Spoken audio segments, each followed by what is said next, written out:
فقد قال الله تبارك وتعالى في محكم كتابه المجيد: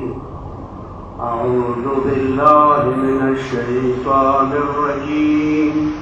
أعدكم بواحدة أن تقوموا لله. صلوات اللهم صل على محمد وآل محمد. حضرت سید الشهداء شپیتیم دی آخری مجلس دی ډېر نه ستړیا خو اول نه دغه اراده وه چې مختلف واقعات او حوادث راتلو چې کوم موضوع باندې ما خبرو کول غوښتو هغه موضوع پاتې شو، خو لیکن بیا هم یې ما لا یدرک کله لا یترک کله. که چیرې ټول هغه موضوع باندې خبرې نشي کېدی خو بیا هم مختصر څو خبرې وکړو. واقعیت دا دی قدرمنو چې زموږ معاشرې کې زموږ ځوانانو ته د تربیت ضرورت دی. که چیرې اوسه نه زموږ نګاه، زموږ سترګو غړونه، زموږ غوږونو څخه اورېدنه ټیک نشي، څومره مخکې ځو همغوره زموږ مشکلات زیاتېږي، همغوره رب نه لرې کېږو. هغه کسان چې هغه اول نه صحیح قدم وچتوي، د هغو سترګو غړونه صحیح وي، اورېدنه صحیح وي، هغه همغوره خپل رب ته نصیریږي. خالق کائنات قرآن کې یہی اعدکم بواحدہ، صرف یوں نصیحت کرتا ہوں. خالق یہ اعدکم بواحدہ، یوں نصیحت. دا نصیحت څه دی؟ ان تقوموا لله، ته خدای دپاره قیام وکړه، ودرېږه خدای دپاره. بس یہی که چیرې قرآن کې صرف هم دا یو آیات وی د انسان زندگی بدلیدو دپاره کافي دی. اعدکم بواحدہ، خالق یہ یوں نصیحت کرتا کو ان تقوموا للہ، تو بدر کو اللہ دپارا، قیام کو اللہ دپارا، دا خدای خبر وکو، دا اللہ رسول خبر وکو. دا آیه مبارکه کې راغلی دی ان تقوموا للہ، قیام وکو. اور افو دی آیه د خپل د سیر و سلوک سفر اغاز دی آیه نه کوي. خواجه عبدالله انصاری کتاب لیکلی دی منازل السائرین، هغه کسان څخه خدای ته رسیږي د هغو سفر کوم ځای نه شروع کېږي. مخکې زمانې کې چې کله خلکو سفر کولی نو ستړي شوی بیا به یو منزل به و، صحرا کې سفرې وي، یا به یو منزل و چې هغه کې به اوبه میلوېدې، نور سامانونه میلوېدو، دوکانونه وو، غلا به وه. هغه کې به هغو مسافرانو قافلې به پړاو وکړه، هغه نه به اوبه راوچاټې کړې، کوم ضرورت سامان و هغه به راوچاټ کړه، بیا به بل منزل ته به ځان رسول، بیا بل منزل پورې لکه څه نشته. نو هغه ځای چې کوم ځای کې به مثلا یوه چاردیواري جوړه وه، هغه دی کې اوبه کوی به وه، څه به وو، دې ته به ویلو منزل. څه نه به ویلو؟ منزل. نو کوم کسان چې الله طرف ته حرکت کوي، غواړي خدای طرف ته لیري، دې ځای کې هم هر یو میدان دی، یو منزل دی چې هغه ځای کې پکار د انسان پړاو وکړي، د سفر والا سامان راواخلي، بل منزل ته ځان ورسوي. دا 100 منزلونه خواجه عبدالله انصاري هغه 100 منزلونه ګڼلي دي الله ته فنا فی الله ته رسېدو دپاره، چې یو انسان د پروردګار عالم جمال کې غرق شي، بس ځان طرف ته اصلا توجه نه وي، ټوټل پروردګار عالم هغه حسن و جمال کې غرق شي، ښه ته رسېدو دپاره. دا 100 منزله دي، هر منزل کې درې بیا در حقیقت مرحلې دي. هغه څه کله ذکر کوي دا 100 منزلونه کوم ځای نه چې شروع کوي دغه سفر الله طرف ته د تلو خالق طرف ته د تلو دا سفر کله شروع کېږي اول کوشش د غم دا دی ان تقوم لله. انسان په کار د اراده وکړي ته زه د خدای یم، زه د ځان نه یم، زه دنیا دپاره نه یم پیدا که زه پروردګار خلق کړی یم ځان دپاره یې خلق کړی یم. اول دې نه سفر شروع کېږي دغه دی بیداري دې ته یې یقظه بیداري. دغه انسان بیدار شي یک دفعه ځان ته ورسي ای انسان ته پروردګار عالم ځان دپاره خلق کړی وي ته چېرته روان چېرته لاړې. دا پهله منزل د انسان د بیداري دا یقظه منزل شروع کېږي ان تقوم لله. ته انسان اراده وکړي پروردګار زه تا دپاره خالق زه تا ځان دپاره خلق کړی وم نن نه بعد پروردګار ته څرنګه غواړې زه همغسې ځان جوړم. حضرت موسی پیغمبر ته پروردګار عالم یې موسی ته ما ځان په جوړ کړی ځان دپاره هم جوړ کړی. کله انسان دغه سفر شروع کړي اول مقام د یقظې دی اول مقام د بیداري دی دغه یوه رڼا دی چې اچانک د انسان زړه باندې ولګي د انسان زړه ته رڼا ورسېږي دا زړه بیدار شي بیدار شي یک دفعه خوب نه بیدار شي د دنیا کې کوم غرب وي دغه انسان متوجه شي چې زه اوس ټیم پورې چېرته وم دې دنیا کې څرنګه کار کوي. دغه اول مرحله د سفر دی او دې سفر کې کار څه دی دوستانو چې کله کوم یو انسان غواړي خپل خالق ته خپل رب ته ورسېږي کار یې دا دی چې په کار دی خپل زړه آینه جوړوي. ښه سوچ وکړه خبره کار د دې سفر ټوټل د سفر کار دا دی چې ته زړه آینه کا که غواړې حقیقت ته ورسېږي کتابونو کې حقیقت نشته که غواړې حقیقت ته ورسېږي حقیقت تا زړه کې دی بار نه دی حقیقت تا زړه کې دی زړه آینه کا اوس ټیم باندې اوس ټیمه پورې دې زړه باندې ګام دی هغه آینه ګنده دی څه ورکې کتل نشي. اول کار د دې انسان دا دی څخه متوجه شي د ما د زړه دغه آینه ګنده دی دې باندې ګرد و غبار دی. یو کس به ډېر غریب و مولانا روم دا واقعه لیکلې ډېر غریب هر شپې دوم د یلو کوم اولیاء یې منلو پلانکي اولیاء درته وسیله جوړه پروردګار د ما غربت ختم یوې شپې ورته یو والي خوب کې راځي ورته یې صحرا ته ډېره پلانکي ځای ته غشی بوله کوم ځای کې غشی وتلي دغه وکنه خزانه ورکړي. دغه غریب سړی روان شو ځان سره یې غشي راواغوست خوشحال دی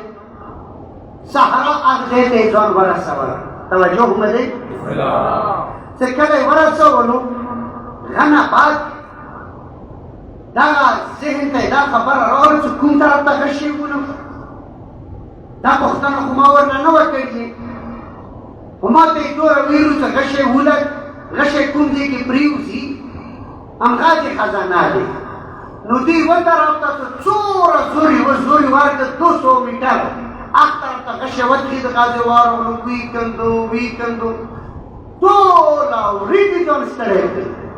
هېڅ خزانه نشته. بیا خپل ځای ته راغلو یوه ورځ په دې تېره کړه یہی پتر پاما کی ریشی آغوالی کو ماتا یلی دیتا غشه اولا دا بل طرف میں یلی دی بل طرف تا غشه وشت کم دے کے غشه وطلی دا غازے وکندا لوئی کوئیو بس ایتا خزانہ نیشت بیارو آخر دا چه چالور طرف پا غشی وشتو چیتا چالور طرف پا غشی وشتو چالور کوئیانی وکندو غنا بعد څه کله مایوس پورته راکړو غوسه بیا خوب یې ولی شو هغه ولي ورته بیا خوب کې راغی دا ورته یې کسب همدغه کوم فکر و تنګدستي او د مشکلاتو کې وخت راول هغه ډېر و سترګول هم خوب ده نه د څه راکولو نه دا دوره سوال ذریعې چې ما تاسو ته وکړې دا دوره سوال ذریعې چې تاسو دار کې ودرېږم خو که څه نه راکولو خو ټیک دی نه به راتلې خوب کې نو چې بیا خوب کې به راغلی خو بیا به دوره ستړی م کړم هغه والي ورته ویلو چې ما تا ته کله ویلي دي چې ته 200 میټره لرې ښه شی وله ما تا ته ویلي وو وایي چې نه چې کېدای شي کوم ځای کې ته ولاړ کړم غازې به شی وله ستا پښو لاندې خطرناک دا خو ما تا ته نه ویلو چې ته لرې ښه شي وله یې چې او دا خبره خو تا نه دي کړې ما ته کله کله به د لار څخه ټیک شوه یې لوړو بیا سهار راته کوم ځای کې ولاړ وم داسې قرار سه یې ښه شی پلو که غازې دي پښو منځ کې ودرېد چې کله یې لږه وکتله خزانه راغله غنه بعد مولانا روسي وفي انفسكم افلا تبصرون تاسو خدای لټو دغه خزانه لټو كنت كنزا مخفيا فاحببت ان اعرف خلقت الخلق لكي اعرف یہی سے پٹا خزانہ ہے پروردگار عالم دی حدیث قدسی کی یہی پٹا خزانہ ہے دا پٹے خزانے پر لینے کا شیما ولا دا پٹا خزانہ دے تو زڑے کے دے دا وکانا دا دیتا صفائی واقع کم دے کے عرفانو دا یہ دی تو دور لینے ورسے لے رہا وفی انفسکم افلا تبصرون آیا تاسو خپل نفس ته خپل زړه ته سترګې نه کړئ دیو جن کو یہ روایاتو کے لیے فی قلوب المنکسرہ یہی کا پروردگار عالم غور ولټه کومځه کې دی یہی قلب المؤمن عرش الرحمن د مؤمن زړه عرش پروردگار او کہ یہ پروردگار عالم ولټه فی قلوب المنکسرہ او زړه کې خدای کا ستکا زړه ټوټه ټوټه او موت کله دی دنیا نه دی ډاکټرانو نه هر څه نه ناامیده شي که یې مغازې کسه ځکه چې مهمه دا ده چې دغه انسان د خپل زړه صاف کړي حقیقت رسیدو لپاره تا ته ضرورت نشته کتابونه پړاو کې العلم نور دا یو نورانیت دی دا زیات کتابونو پڑھاویدو سره نه حاصلېږي دا د زړه صفایي سره حاصلېږي که غواړې هغه حقیقت وڅښې یې دغه د زړه ته د لږه صفایي ورکړه هغه حقیقت به بلکل وپړکېږي دا د تا زړه کې د غبار نه دی قدرمنو یې چې د رومیانو د چینیانو مقابله شوه غواړم لکه د معرفت خبرې وکړو د اوس ټیم پورې د تاسو مطابق وچلیږم دا لاس 20 منټه لږ ماته کړو یې چینیانو د رومیانو مقابله شوه داسې یو لوی لکه دا حسینیه کسې امام باړه کسې یو طرف دیوالي چینیانو ته ورکړ بل طرف دیوالي رومیانو نه ورکړ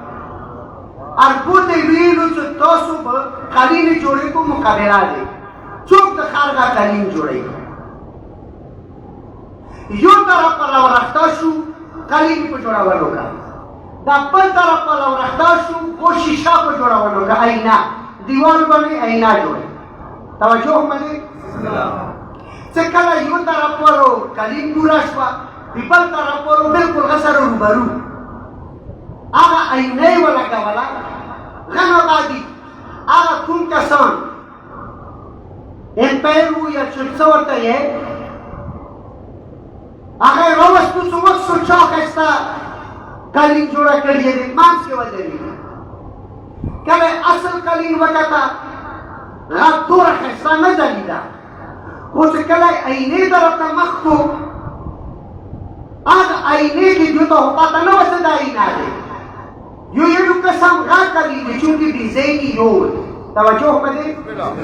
ارکوټ ته بالکل څه ورکړو یو قسم د قالین جوړو کومه قالین د ښایسته لګي یې کله د مانځ کې ودرېدو کومه اصل قالین وه یې د سترګې وغړولې چې بیا یې مخونه راوړولو د دیوال بل طرف ته چې کله یې وکتل پکې کوم پړاټ دی کوم ښایستوالی دی وویلو چې یاره ګټل یې خوندیو دی چې وروسته یې وکته ښځې د غوسار نه قالین جوړه نه دی کړې ویې ګټله قالین نه وه جوړه کړې چې جوړ کړي وو آئینه خو هغې آئینې کې هغه قالینه داسې ښایسته پړکېده چې کوم ځای کې وه غنم ښایسته لګېده دې وجې د یې چې ته د زړه آئینه ښایسته که که غواړې حقیقت وکړې د زړه آئینه ښایسته که چې کله ته د زړه آئینه بلکل صفا او شفاف شي ته بار مه ګرځه خدای پسې ته بار مه ګرځه خپل زړه ته سترګې وغړوه دې زړه نه په دم په دم اواز رسي الله الله الله په حقیقت دا دی چې دا کار آسان نه دی اول مرحله یقظه دی چې کله انسان دې مقام ته ورسېږي یې کومیل اوښ باندې سپور و مولا امیر المؤمنین شپې ټیم دی توجه مه دی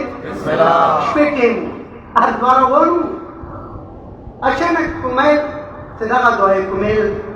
کوم امیر المؤمنین ورته تعلیم ورکړی دی یې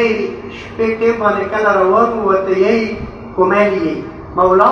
ما ته وښیه حقیقت څه امیر المؤمنین وضاحت وکړه ورته یې مولا لږ نور وضاحت وکړه امیر کائنات د حقیقت وضاحت نور وکړه حق څه ته یې حق څه ته یې حقیقت څه ته یې مولا یې نور وضاحت وکړه مولا نور وضاحت وکړه الله اکبر دې حق ته یې کومیل ورسول کومیل اوسه کېږي مولا کله وضاحت کوي د حق وضاحت کوي حق څه ته یې یک دفعه مولا امیر مؤمنان ورته یې کومیل پسولونه پرېږدوه اطفِ السراج وقد تطلع الشمس کومیل ته لټیم د مړ کا اوس کې خو نمار وخته نمار ټولو د تا په زړه وکړه الله اکبر دا کوم مار دی چې په شپې وخېږي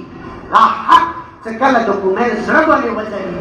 ای کومیل بس اوس تسولونه پرېږدوه دا لټې مې مړې کا اوس خو نمار دې ځلېږي قدرمنو چې کله د تا زړه صاف شي دغه نمار دې زړه ته راځي دا نمار بیا دې زړه کې ځلېږي بیا د لټېمو ضرورت د ډیوو ضرورت نشته هلې غیرک من ظهور ما لیس لک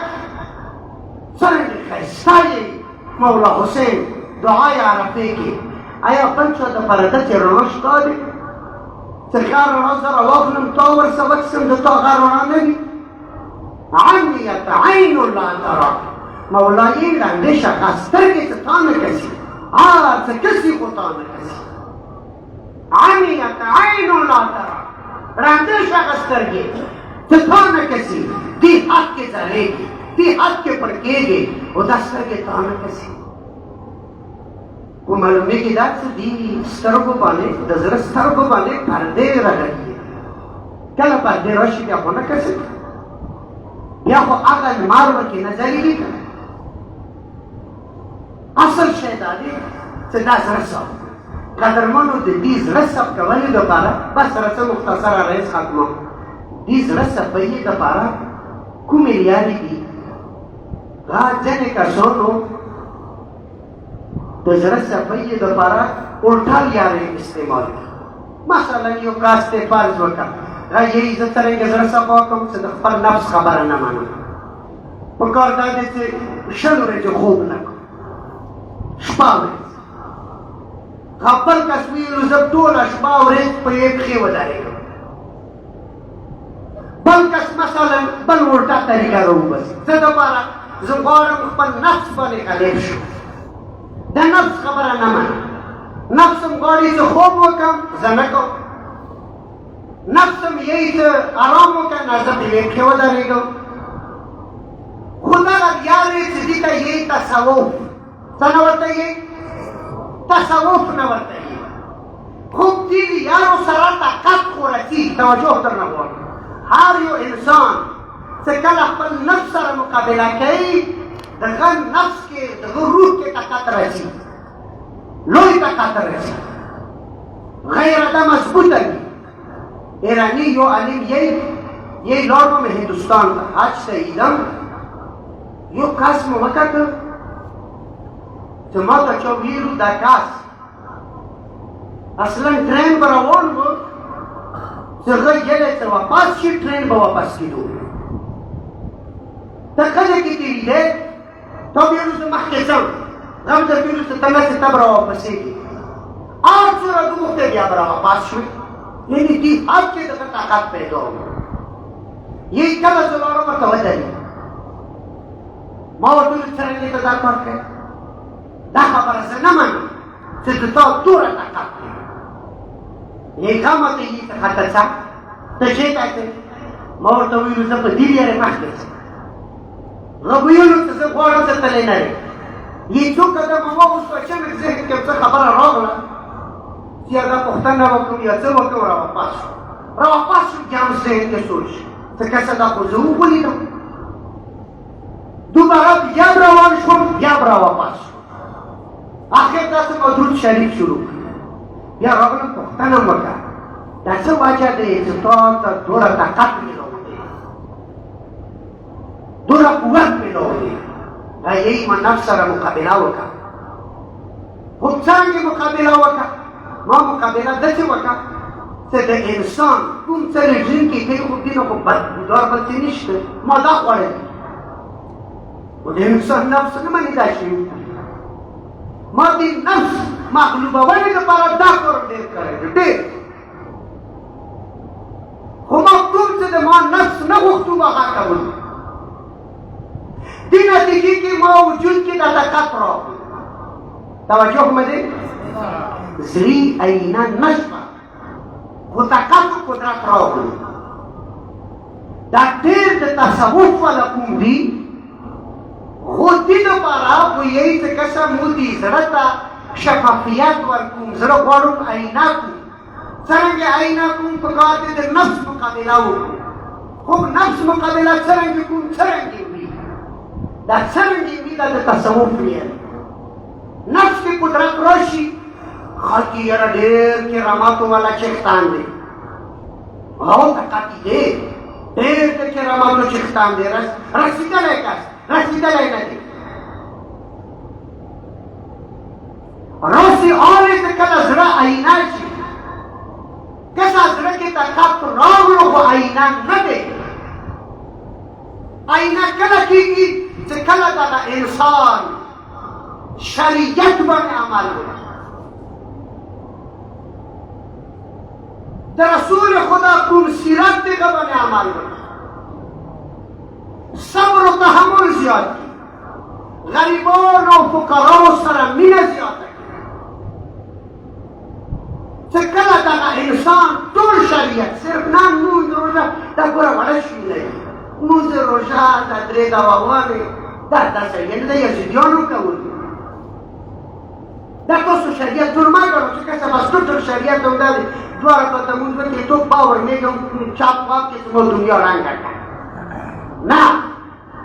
اصل شریعت دا دی چې ته خپل ورور ته کوم زیاتي کړي دي هر څه کړي دي خیر یو غریب درته باد راته ویلي دي چې نن مشکل دی که ته خیر دی زه په کار کې سمندر زړه سمندر کا بیا تا ته زه ویم چې ته نر یې بیا زه تا ته ویم چې ته د رسول الله په سیرت روان یې او که چیرې ته د چا وړوکي باندې خبره نشې برداشت کولی اور د خلکو سره ته دومره غصه کینه نفرتونه هر څه دي معلومیږي دا د زړه ګنډا دی زړه صاف نه دی دې ګنډا زړه سره ته لمونځ کې څه پیدا روژه کې څه پیدا روژه مخالفان کوي لمونځ مخالفان کوي چې د زړه صفا شي زړه او د دې زړه صفا کول دي ته یې معرفت کله ته زړه کې د زړه آینې کې جانان وچ سي دا معرفت دی د زړه آینې کې جانان کتلې ته د معرفت نه یې خو یاد وساته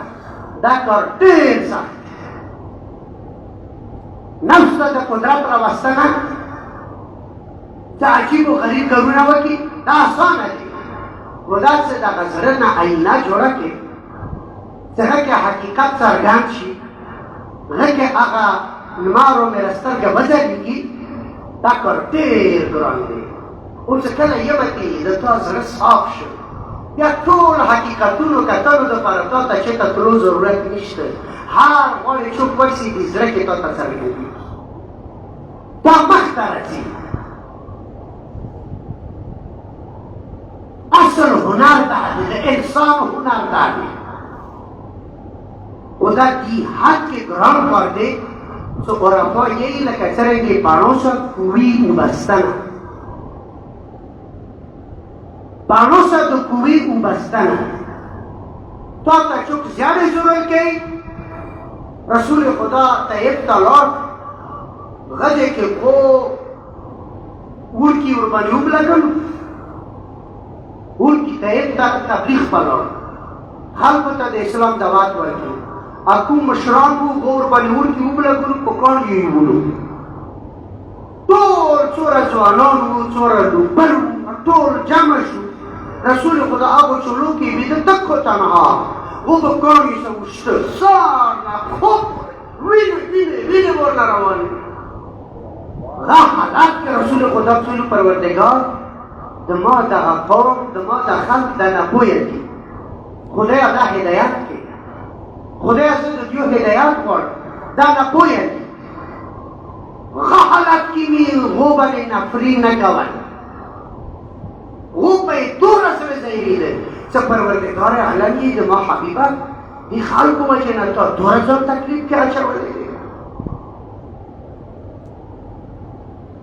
دې حد کې ته ځان تکلیف کې واچوه څه ټول تکلیفونه برداشت کوې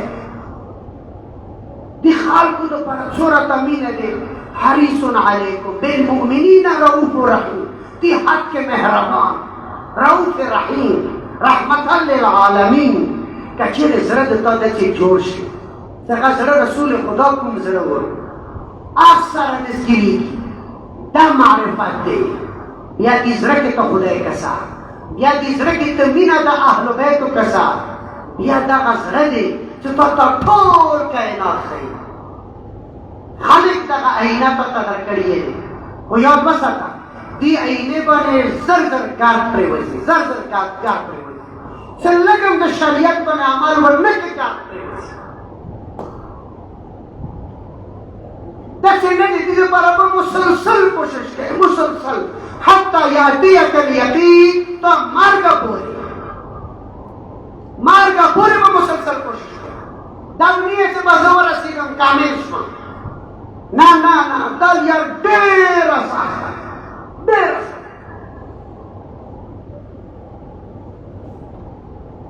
مولانا روم بیا واقعا نقل کوي یو کس و غره کې اشتها یې وکړه مړ واوره ورېدلې وه ډېره نو ویې کتل یو اشتها دی دی یوست دی دې کس د اشتها راواغسته دا سوچ یې کول چې کسه مړ دی رایوړه شهر ته یو میدان کې اشتها یې وتښولو خلکو ته یې داسې اشتها ټینګ کړو د هغه ټول خلک جمع دي هغه سړی وه چې نه مړ و دې ویلو چې کسه مړ دی خو همداسې د میره سترګې ورباندې څرک ولګېده هغه سړی نه ووته یې اوله ټینګ یې خبر نه وکړه چې کوم کس هغه اشتها راوړی و هغه بعد مولانا روم یې ته دا سوچ مه کوه چې تا خپل نفس مړ کړی دی دا نفس د اشتها په شان دی دې باندې چې لږ هم هوا د دنیا ولګېږي لږ هم د دنیا ښایست ولګېږي دا فورنه والا ټیکم تا باندې کوي او تا ختموي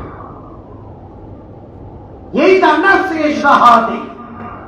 هیڅکله دا ګمان نه وکړې چې څه بس زه خو بس ورسېدم کامل دی کې دین ضرورت ورته نشته شریعت ضرورت ورته نشته نه نه مسلسل ته ټولو نه زیات خیال ساتي قدرمنو بس علیه زمخاتو که چیرې موږ دې ودیې کې قدم واخیسته موږ لکه توجه دې طرف ته ورکړه اگر چې دا کار ګران دی خو دې حد کې دا کار ښایسته دی دې حد کې د دې سفر شوق و اشتیاق دی که چیرې یمه چې دا سفر انسان شروع کړي که نه د دنیا نه ټولې دنیا نه بې زړه اوچا دی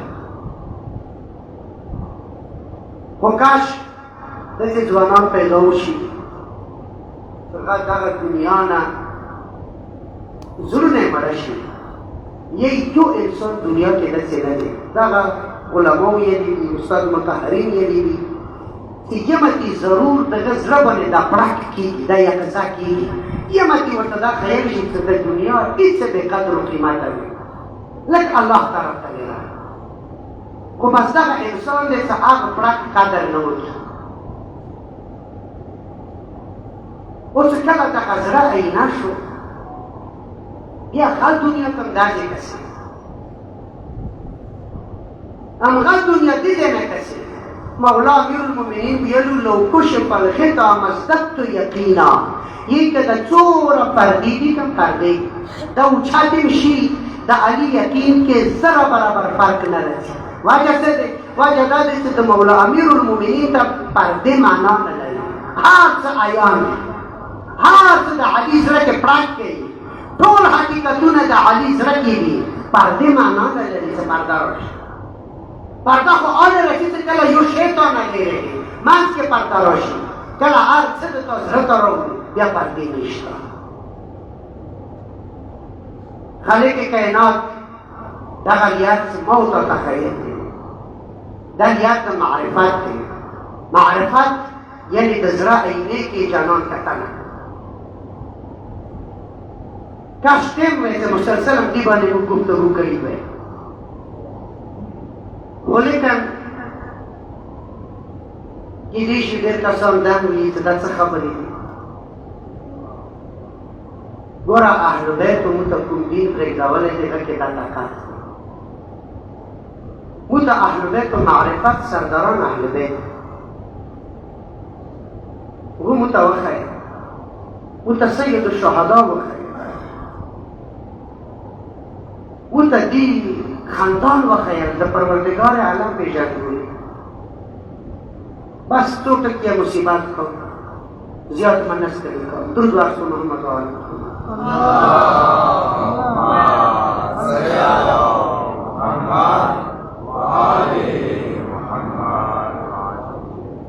یا قریب یا اللہ آخری مجلس پہ یقیناً دا کاروان ډله کاروان د کربلا نه روان شو د حق و پیغام یې ورسوه دې حد کې د بیبي د دې سفر برکات وو چې کوم ځای ته بیبي لاړه ښځې کې انقلاب راغلو شام کې انقلاب راغلو بیبي مدینې ته راغله مدینې کې انقلاب راغلو کربلا خو مرکز د انقلاب و دغه وینه چې مظلومه وینه تویه شوې وه بیبي د هغې وینې حفاظت وکړ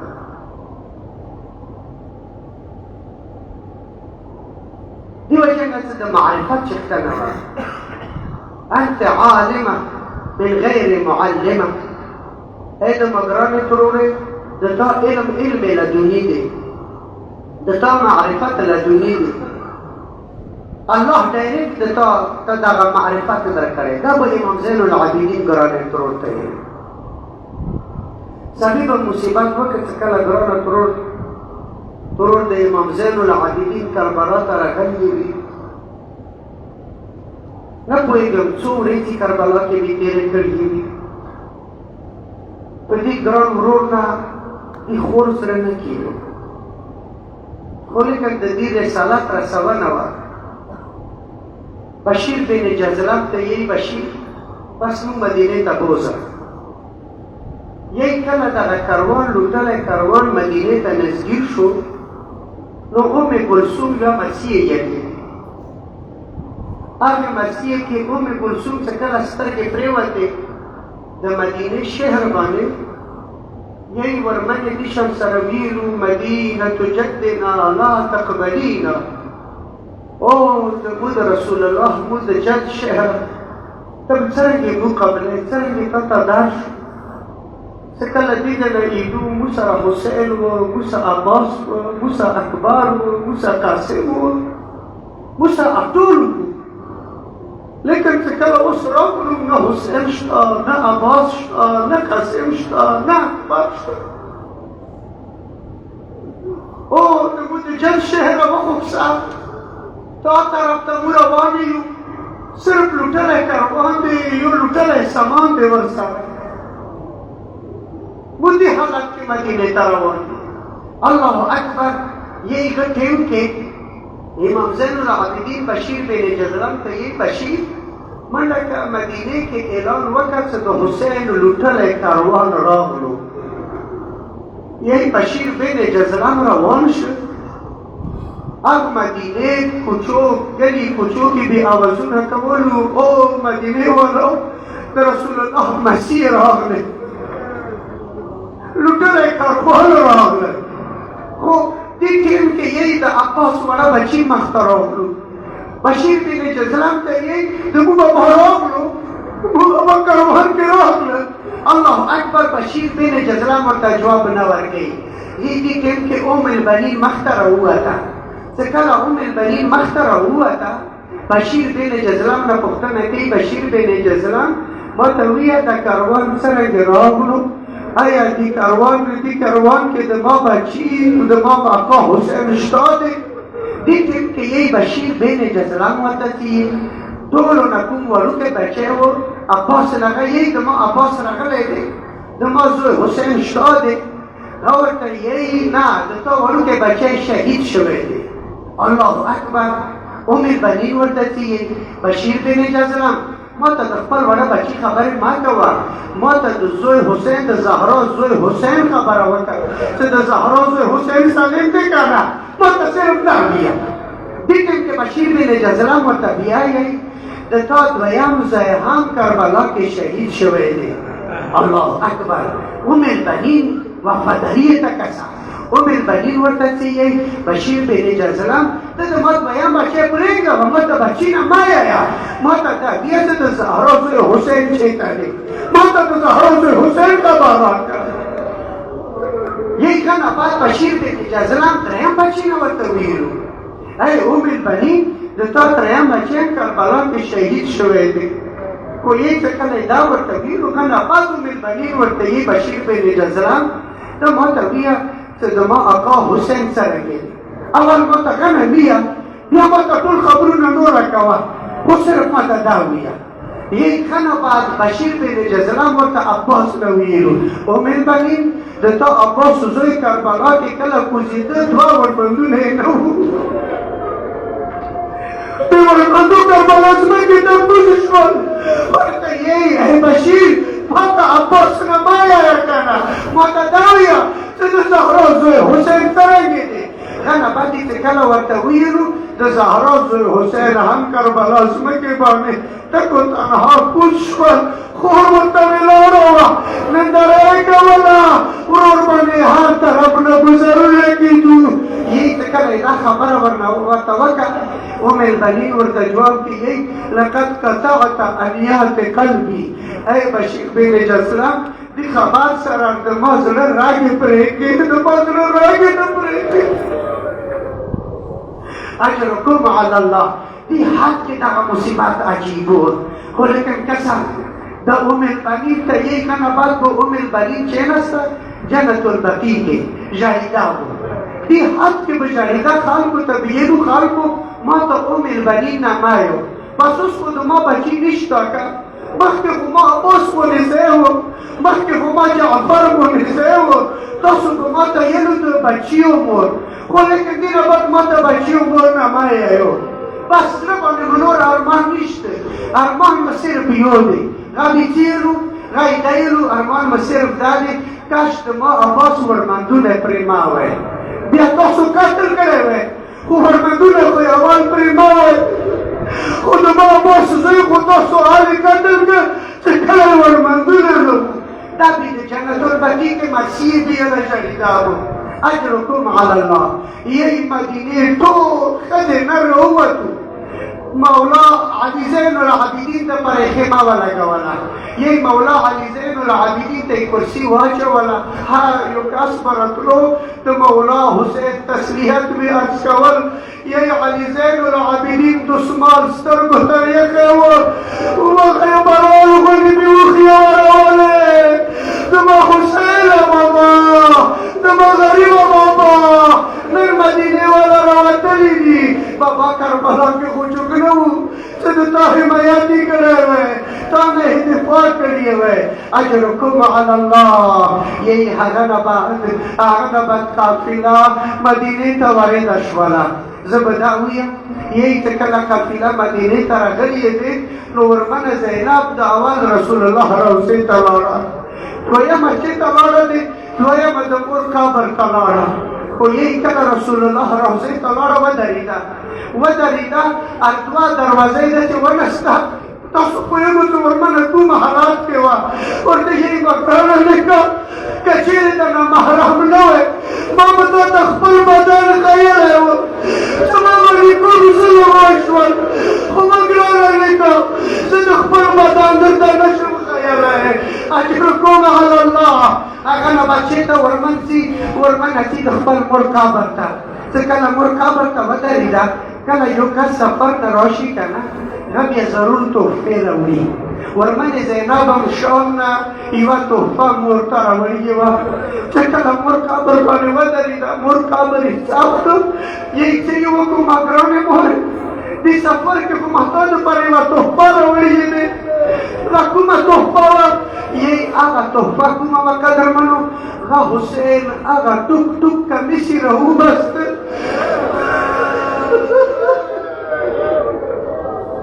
زما ګرانې مورې د حسین د ختمه درته راوړم الله اکبر ذهني جوادي لیکلي دي جوادي ذهني دا لیکلي دي ما بل شي ته نه دي پروف کړي یی قبر نه دوه لاسونه راڅرګند شولو زما ګرانې لورې ما ته د خپل بچي خط راکړه د ټوک ټوکړې خط راکړه لورې زما ګرانې لورې کله محشر شي د رسول الله لور روانه وي आवाज بوشي غضوا ابصاركم او خلقو سترګې ټیټې کو د رسول الله لور روانه دی محشر ته چې کله رسول الله لور راشي هغه رسول الله لور سره به دا ټوک ټوکړی خط وي پروردګاره زما زوی حسین ګناه ځوه څه دغه ټوک ټوکړی خط یې ورڅه اجرکم علی الله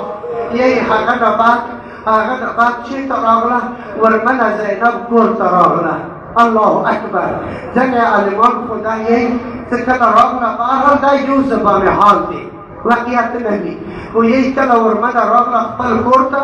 عبدالله ونه پېژانده چې دا د علي لور زینب دی بیبي ته پېژندلو نه وه یې نه پېژانده بلکل قلیل قیاس دی کې د هیڅ نه وي پېژندل یې څومره سفر کې وه هیڅ کله ورمنې خپل بچي یاد نه و کړي همدا بې حسین ورور یادول زما غریبه وروره زما بېکاسه وروره سورې بېوالې خو یې نه کله بچي ور په خیمې ته راوړو ورور حسین ورمنه زینب خیمې نه نه وه وتلې ورمنه زینب خیمې نه نه وه وتلې داسې نه وي چې ورور هم دغه ګیله وکړي چې کسه ما نه ورباندې بچي زیات ګران دي خو یې کله ورمن کور ته راغله هغه ټیم و چې کله یوه طرف ته ننداره کوي بل طرف ته ننداره کوي کسې بچي نشته دي زه نه باندې حوصله وکړو زما ګرانو بچیو مور خو مو کور ته راغله خو زما کور خو تاسو راغلي